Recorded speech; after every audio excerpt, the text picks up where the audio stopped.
الحمد لله رب العالمين الرحمن الرحيم مالك يوم الدين إياك نعبد وإياك نستعين اهدنا الصراط المستقيم صراط الذين أنعمت عليهم غير المغضوب عليهم ولا الضالين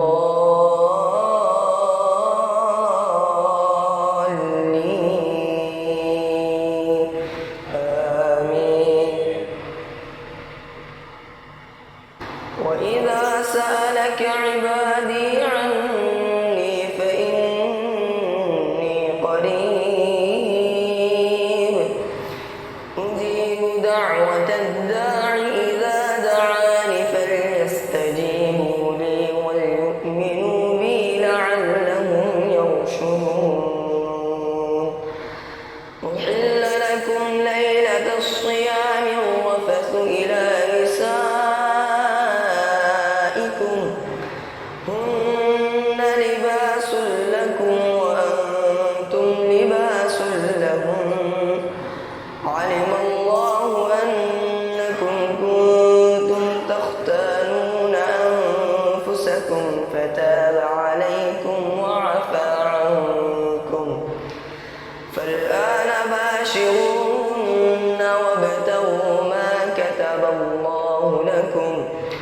وكلوا واشربوا حتى يتبين لكم الخيط الأبيض من الخيط الأسود من الفجر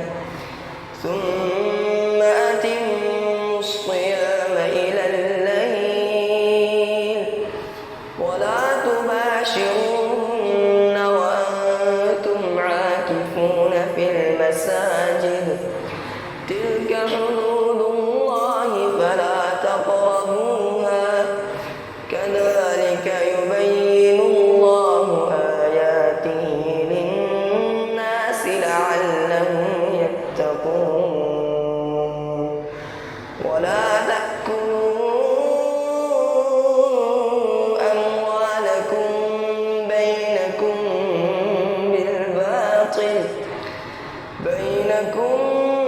بالباطل وتدلوا بها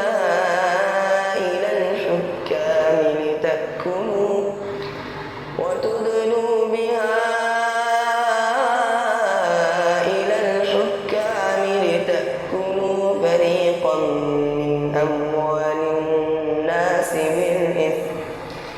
من أموال الناس بالإثم وأنتم تعلمون. يسألونك عن الأهلة قل هي مواقيت للناس والحج وليس البر بأن تأتوا البيوت من ظهورها ولكن البر من اتقى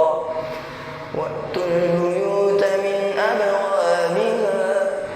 واتقوا الله لعلكم تفلحون.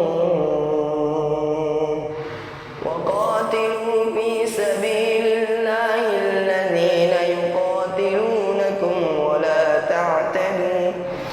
إن الله لا يحب المعتدين. واقتلوهم حيث ثقفتموهم وأخرجوهم من حيث أخرجوكم والفتنة أشد من القتل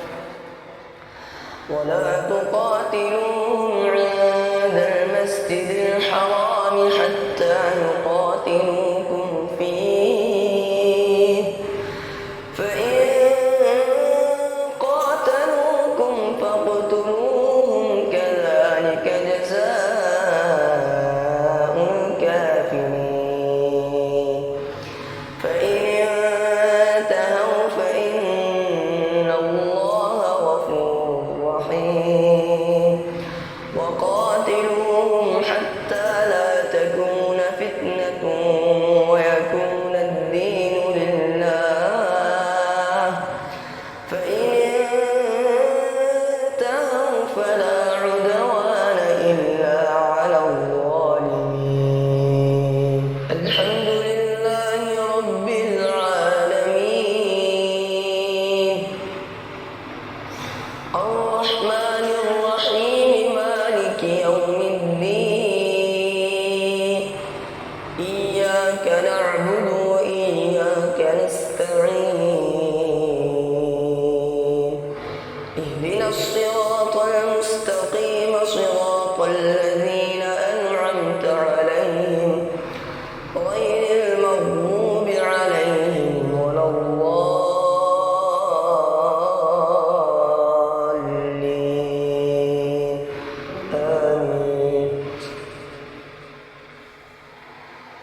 الشهر الحرام والحرمات قصاص فمن اعتدى عليكم فاعتدوا عليه بمثل ما اعتدى عليكم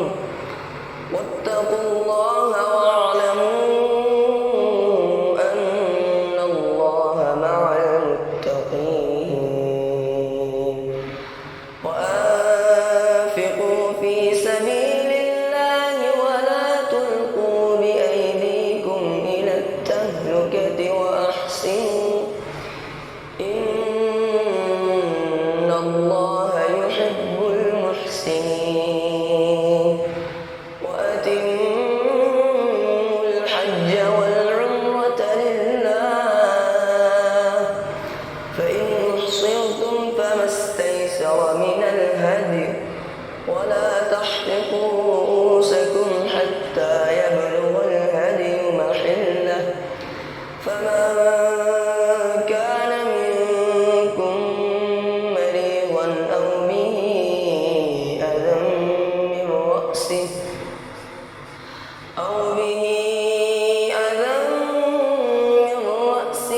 ففدية من صيام أو صدقة أو نسك فإذا أمنتم فمن تمتع بالعمرة إلى الحج فما استيسر من الهدي فمن لم يجد فصيام 3 أيام في الحج و7 إذا رجعتم تلك 10